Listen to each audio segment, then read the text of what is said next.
All right, so I'm here today to chat with you about Entity Framework 7. My name is Rowan Miller. I work as the program manager on the Entity Framework team. I have 3 quick slides to start with, and then I'm going to drop out to Visual Studio and we'll spend our time just looking at some of the new features in EF7. So most people probably know this, but EF7 was kind of a reboot from scratch. We didn't copy over the code base from EF6. We started again to achieve a whole bunch of the goals we were after. I'm not going to go through this slide, but this is just kind of a list of everything that works in our current code base and will be there in the initial release. Obviously, a lot of this is just basic ORM stuff that worked in past versions of EF. I just wanted to call out a couple of things that are new features. So shadow properties under modeling is the idea of having a property in your model that's not present in your CLR class. So you can add extra metadata to your entities that aren't actually properties with getters and setters in your CLR class. We have support for alternate keys, which is using something other than the primary key to map relationships to. So I can have a person which has a person ID, and I can also have a social security number, which is another unique identifier for them. In save changes, we now have the ability to batch commands, so we don't do a round trip to the database for everything that you modify. In our query pipeline, we now support partial client eval on link queries. So not everything has to run in the database. You can write stuff in your link queries that's only possible to evaluate in memory. In raw SQL commands, if you start writing a query in SQL, you can then swap over and compose on that using link. And then obviously in our platforms, we have ASP.NET 5 running on Core CLR. We have Universal Windows Platform. And then also Mac and Linux running on both Mono and Core CLR as options. And kind of in the mix there, we have things like Xamarin Forms, which aren't 100% working yet, but we will have working in the near future. So I just wanted to take that slide to set the stage for kind of what's up and running in EF7 at the moment. I just wanted to run through a few things that are not going to be in the initial stable release. This isn't everything that's not going to be there, because obviously we have a huge backlog of all the features we want to implement. But these are the features that we on the product team feel like are really important things for an ORM that aren't going to be there in the initial release. And so the slide after this is going to kind of talk about when you would use EF7 and when you wouldn't use EF7. So before I start putting things on the screen and you start getting really angry at me, I just want to say, we know these are very important things. We're going to have these in the product before we recommend everybody uses EF7 by default instead of EF6. So bearing that in mind, some of the things that won't be there. Initially, mapping insert, update, and delete commands to store procedures. The ability to do lazy loading. Complex and value types. So this is where I have a person who has an address, and I can take the properties that make up address and put them kind of on a separate class and just have an address property on my person. And then if I'm creating a model from a database, I can do that in EF7. But what I can't do is then incrementally push changes to the database to that model. So I do have the ability to regenerate the whole model, but obviously if I've made changes to that model, I don't have the ability to do incremental updates. We have some ability to write bulk configuration over your classes when you're using our Model Builder API, but we don't have like a 100% first class API for doing custom conventions at this stage. And then finally, one of the big things we talked about in EF7 is supporting relational and non-relational databases. So we've done some proof of concept work around non-relational data stores, but none of those will be shipping as part of our initial RTM.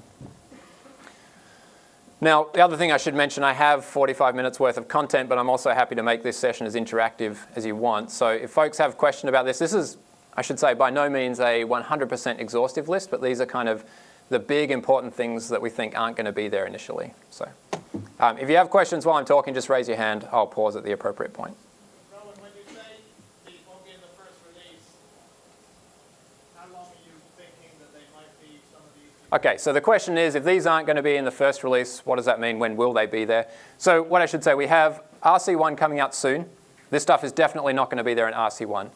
We are going to do some work before we reach RTM. We're not 100% sure what we're going to be able to squeeze in yet.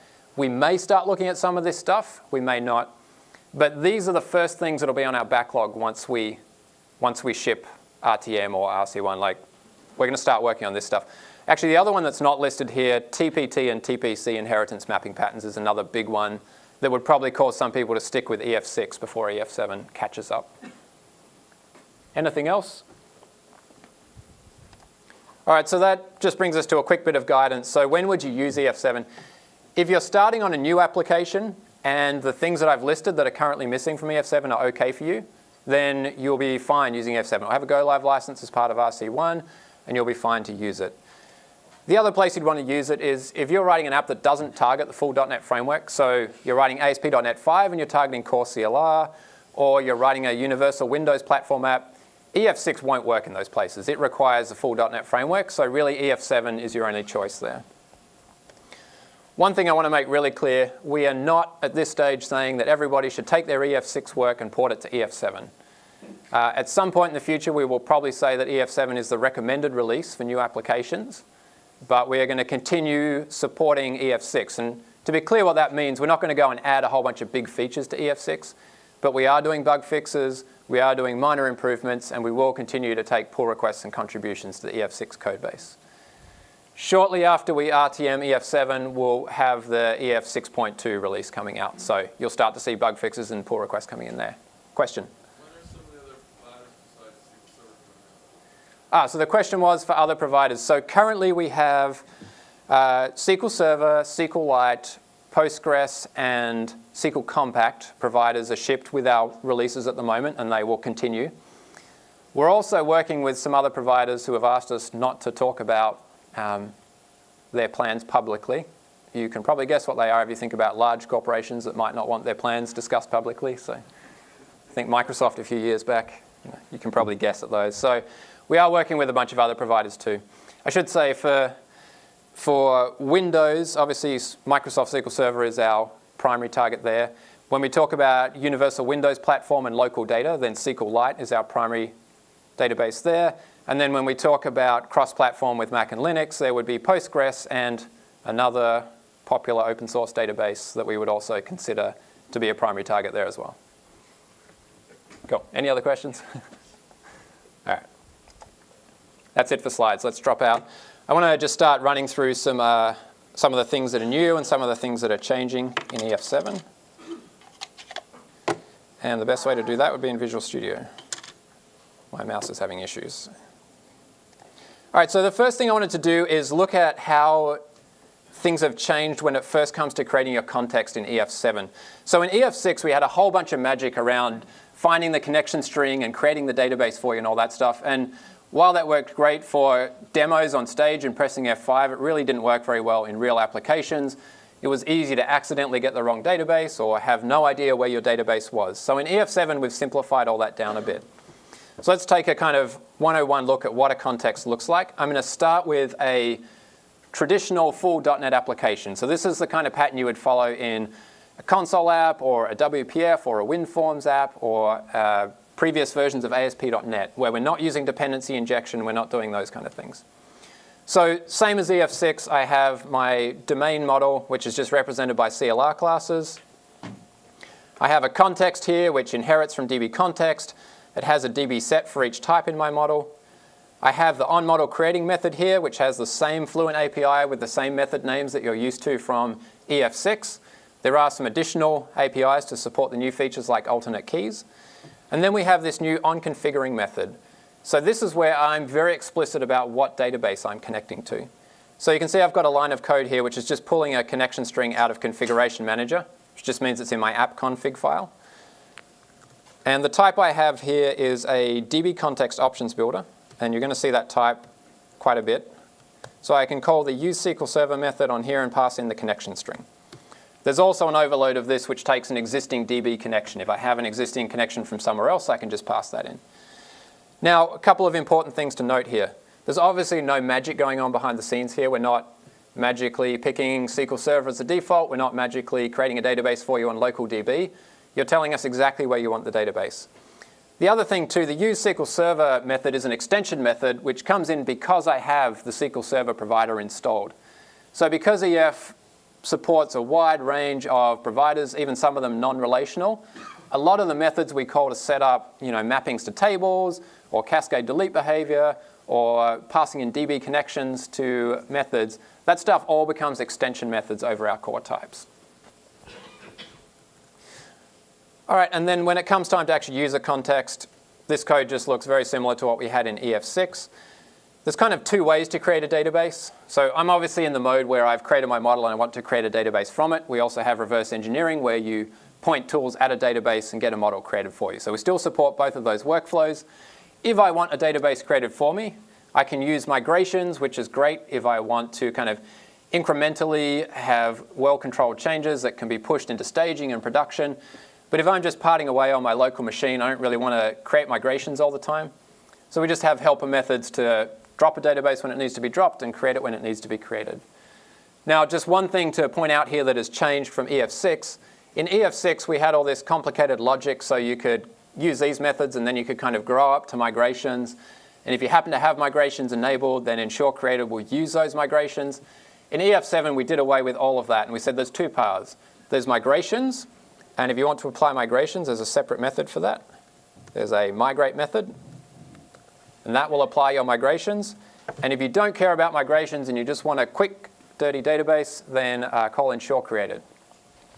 This is good for unit testing, prototyping, or not unit testing, functional testing, prototyping, things like that.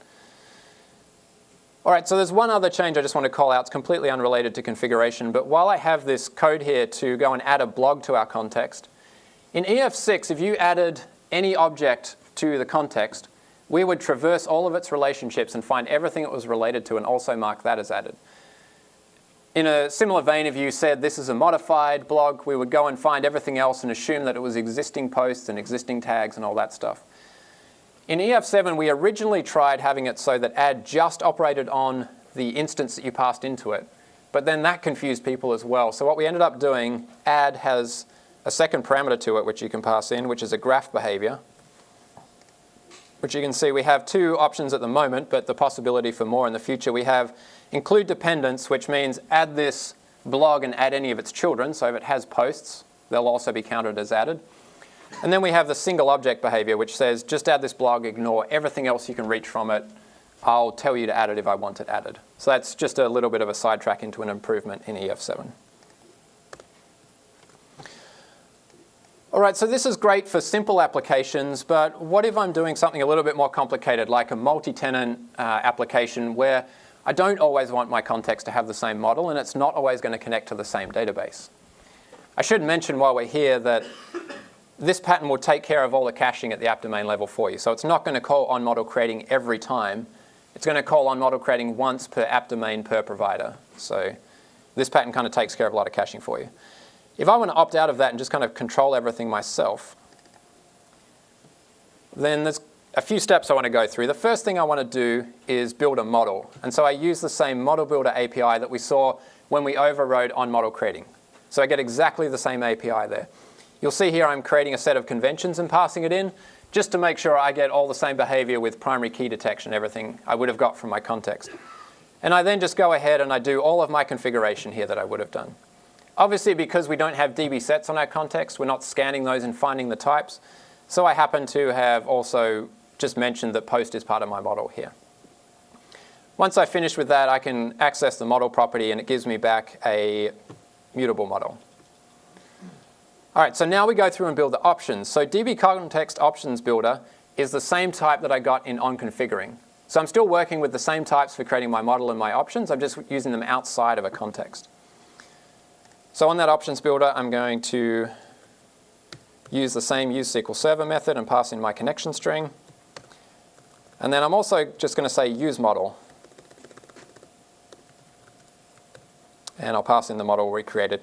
And this tells the context, don't bother running on model creating or anything like that. I'm just giving you the model. Use this model.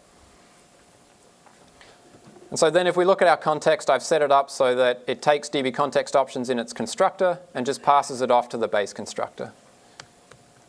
So from this point, I can just start creating instances of my blogging context using the options that I created. All right, so these are two patterns for configuring. But obviously in the context of ASP.NET 5, I don't really want either of these because ASP.NET 5 has this whole idea of a startup and dependency injection, all of that baked in. So I've got an ASP.NET 5 app here. You see we've got the same model here. We have blogs. We have a blogging context. We've done the configuration for the model here, but we haven't done anything about telling it what database to connect to because in ASP.NET 5, I would expect to do all that stuff in startup. So let's go over to startup.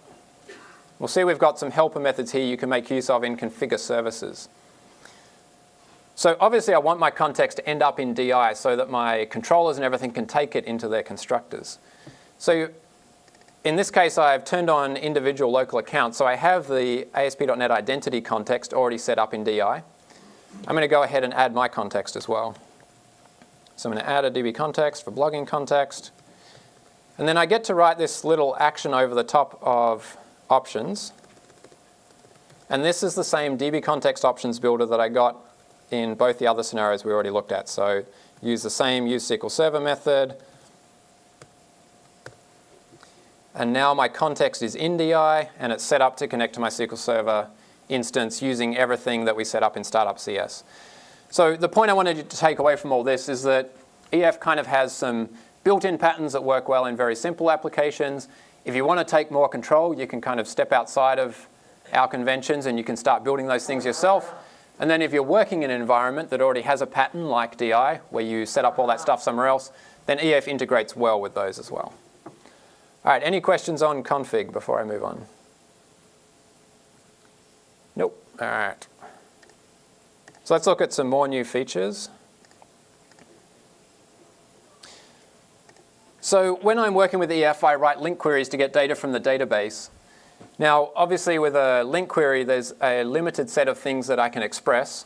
And sometimes I'm not going to be able to get the exact query I want. It may be that the translation algorithm we run through just generates something that's not as efficient. Or it could be I want to use a database feature that's not immediately accessible from link. So one example of that would be doing full text search on a database. So I have an existing database here. It has blogs and posts in it. And then I've also created a table-valued function called findBlogs, which takes in a single search term parameter. And it's going to use whatever makes the most sense for the database engine I'm using, on SQL Server, probably full text search, to go through and find all blogs that contain that search term.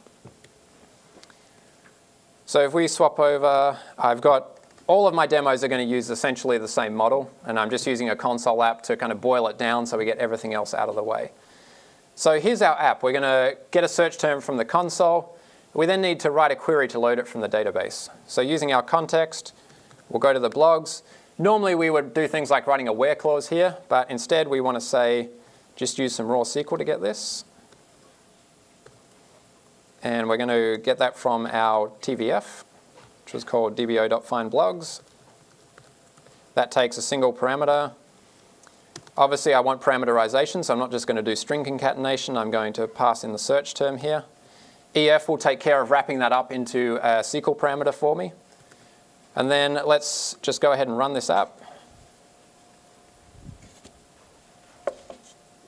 And while that's loading up, I'll just show you I've got Profiler running here.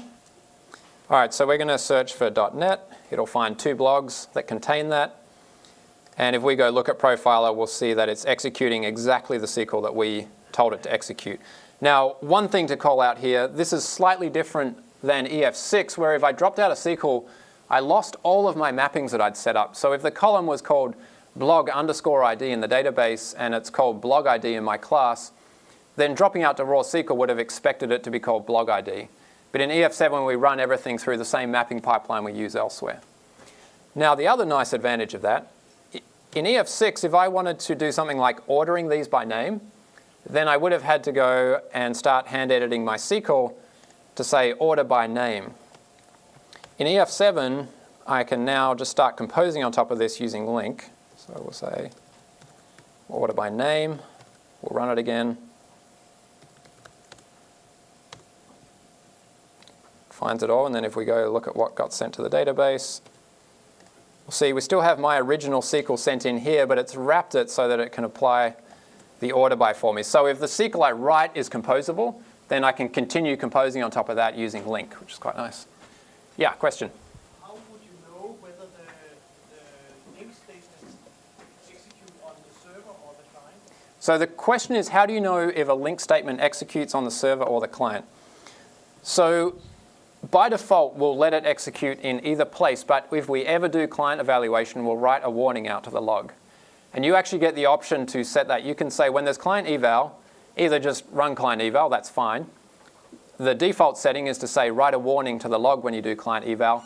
And then the other option, if client eval scares you, is you can swap it and say throw an exception if I ever do client eval. So you have the option of blocking it, you have the option of being warned that it's happening, or you have the option of just saying client eval is always allowed. Obviously, in this case, though, this particular query is evaluating everything in the database. All right, any questions? Cool. I'll continue on. All right, next demo, alternate keys. So I'm introducing a new class into our model here. We've got a trackback. So a trackback is when somebody mentions one of our posts in some other online article. Obviously, I capture the URL of the person who mentioned the post. I catch a little abstract to say this was the context in which our post was mentioned. And then I also have the URL of our post that was mentioned. Now, what I could do is use this URL to look up the post ID in our system, but that's just kind of wasted round trips with the database because a URL is a unique identifier for a post. So it'd be better if I could just use the post URL as the foreign key to the post. So let's take a look at what that looks like. So I've got some config here in on model creating, and I've said pull up the entity for trackback, which is our new type. I've said has one. Now this is a little bit of a change from the EF6 relationship API, where we had has required, has optional. Those APIs were super difficult to use because there was about 6 things going on at once. So in EF7, we've kind of broken it out. The first things you identify is just whether it's a collection or a reference. So it's has one or has many. And then you do the same for the other side, either with one or with many. So a trackback has one post. A post has many trackbacks. I set up the foreign key to be that post URL. Now, by default, EF will try and map that to the primary key of post, but then I can say it has a principal key and point it to a different property on the principal. Now EF is going to kind of infer from that that post URL needs to be a unique identifier. You can, of course, add your own unique identifiers. You have the ability, if we wanted to kind of over-configure this and say, model builder, pull up the entity for post. Oops. And we can say has alternate key post URL. So I can set up things as unique identifiers without using them in a relationship. But if they're configured in a relationship, then EF just assumes it works by default. Then I've got some code up the top that actually makes use of this. So we're going to grab the first post from the database. We're going to create a new instance of a trackback. Notice that I'm not setting the post URL. I'm just setting the post that it belongs to. And then finally, we'll query back for trackbacks, asking to include all of the posts. Oops. Need to change our startup project.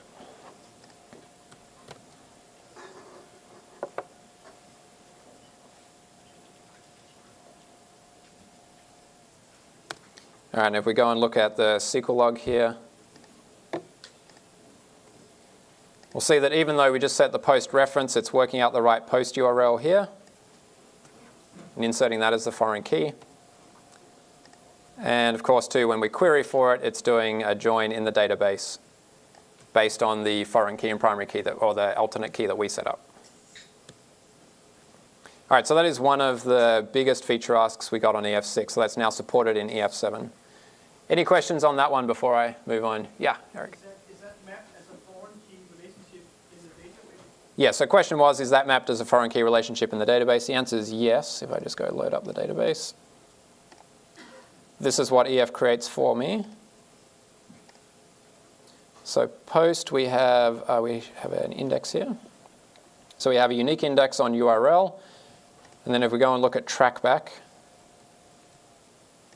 so a unique index on URL on post, and we have a foreign key relationship set up here on the URL on their trackback. All right, any other questions? Nope, all right. Next demo I want to look at is batching.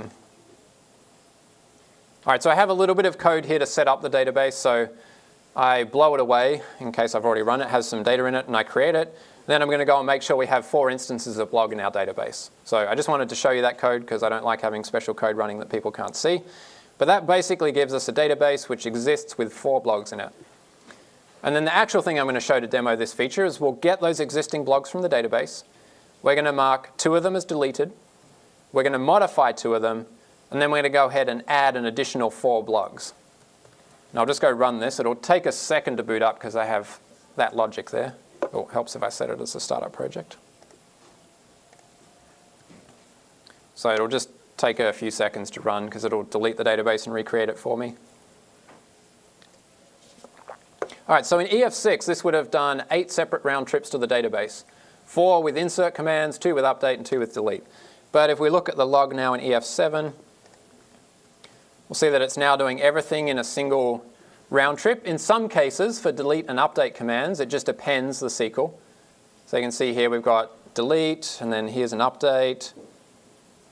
Because there's not a lot we can really do to super batch those up. But then when it comes time to insert, you can see here that we've kind of pulled it all together in a nice single insert command where we insert into the table, and then we just have 4 rows saying what values to insert. So this obviously, you can clap, come on. That was lame. All right. This obviously has significant performance benefits, especially when you're working with something where there's some latency between you and the server. You can imagine going from 8 round trips down to 1 makes a big difference. Now, by default, our SQL Server provider and our relational providers make intelligent decisions about what to do. There's obviously a maximum amount of SQL you can stick together. There's a maximum number of parameters you can have. And our provider will take care of that for you. But one knob we do give you, if you want to control it, is you can change the batch size. So in our onConfiguring method here, I've said use SQL Server. And then after use SQL Server, I can start to chain together a bunch of SQL Server specific commands like command timeouts. There's the disable query client evaluation that we were talking about earlier. One of the things I get to set on here is the maximum batch size. So let's just set that to 4 for a second. And I'll just rerun it. Remember, it's going to blow away our database and recreate it clean for us. And then if I go look at the log, I'll see this time I had 2 round trips sent. The first round trip has the delete and update commands, because there were 4 of them total. And then the second round trip we did has those 4 inserts all lumped together in one big statement. So you have a little bit of control over how big those batches get. For the most part, though, you can probably just trust what our provider does. All right, any questions on that? Yeah, down the way. How do you handle concurrency? You said that, for example, and say you batch updates and you have some concurrency issues, is that handled? Oh, the question was, so I think this probably answers your question, but we do everything in a transaction. So everything will either succeed or fail. Yep. And we do, obviously, if you've set up concurrency tokens or whatever, we check those for each row. And then if there's a violation in there at all, then we will throw a concurrency exception. The whole transaction will roll back. So. All right, let's keep plugging away. Next one, shadow state. So remember I mentioned before, shadow state is the ability to have properties in your model that are not on your class. So say I want to track a last updated date for each blog, but I don't want to go and add a last updated property to my actual entity instance because maybe I don't control that thing and I can't change it, or maybe I just don't want it in there because it shouldn't really be used in the application. So I'm going to pull up the configuration for blog. And then I'm going to call property, where I would normally pass in a strongly typed lambda, but now I can use another overload of that. It says there's a datetime property called last updated. And this property just becomes part of my model. I could configure its column name or anything the same as any other property on here. Now to actually make use of that, I've written some code here in save changes that basically gets any instances of blogs that are modified or added, and I'm going to go set last updated on that. So I have the change tracking information. I can get a hold of the property there, last updated, and set its current value to datetime.now. Okay, and then anytime I save a blog, it will be, it'll have its last updated set in shadow state and then be saved to the database, same as any other property. Now the other thing that's interesting is being able to query with these things. So let's do db.blogs. And I want to be able to order by the last modified. Obviously, I can't write anything here because it's not actually part of my CLR class. So I use this kind of static EF property method. So it's going to be a property of date time. I access this off the blog, and it's called last updated. And then let's just call toList on that, or toArray will work, just to pull the actual data into memory. So let's go run this. Remember, our program's going to insert a blog and then read the blogs ordered by last updated back from the database. So if I look at what was written out in the, oh, wrong startup project. At least I'm consistent in the problems. All right, so we'll wait for that to finish. We'll go look at Profiler. You can see here we're inserting into last updated, the same as all the other columns in the database. And then when it comes time to select, you see last updated is getting selected back, same as any other property. The only thing that really changes is how that property is tracked. So the information about that property is stored in the state manager or change tracker, and it's not actually part of the entity instance. The other thing I'll just point out while we're here, if you've ever profiled queries on EF6, you would realize that you would never see a query like that coming out of EF6. So in EF7, we've made a real attempt to keep queries what you would actually write by hand. So you should see things be a lot nicer. All right, any questions about shadow state? Nope. Quiet crowd. I've got one more demo then I will show you. All right, this one is about loading related data. So related data just means I have, actually I'll just delete all that, we'll type it by hand. All right, related data just means I have blogs that have posts. So posts are related to blogs. So in the past, you would be familiar, probably if you've used it, with the include method. So I can say bring back all blogs and include their posts. Now what I would have had to do from here if I wanted to include something else from posts, because posts is a collection, I can't just dot through it because it's a collection. So then I would have had to write some really obscure syntax that said posts, post.trackbacks, and that's not really clear what that code does at all. So in EF7, we've introduced a new API which says include posts, and then based on that, then include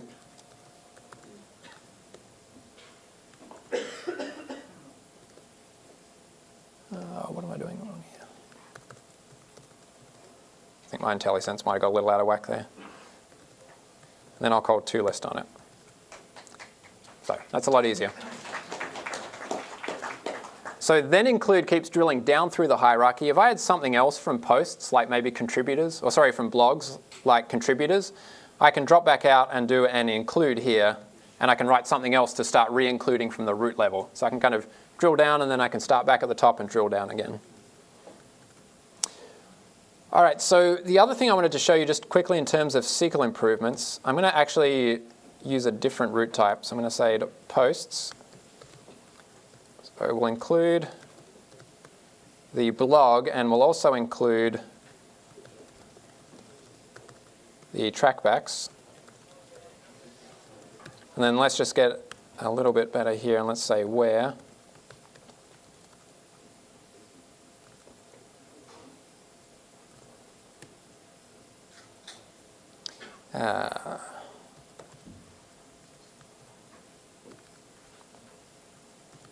All right, let's just run it like that. I'm going a little off script here, so hopefully that works. Oh. All right, so historically in EF6, this whole query would have got bundled together into a single query against a database, which obviously would have had a lot of joins, a lot of kind of duplicated data coming back on each row. In EF7, we're a little smarter. So we're actually going to split this up into two separate queries. Oh, did I do something wrong here? All right, let's just get rid of this. I'll run it like this.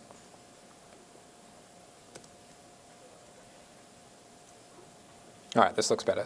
So we run one query to bring back the posts and blogs, because we know that for each post there's only one blog.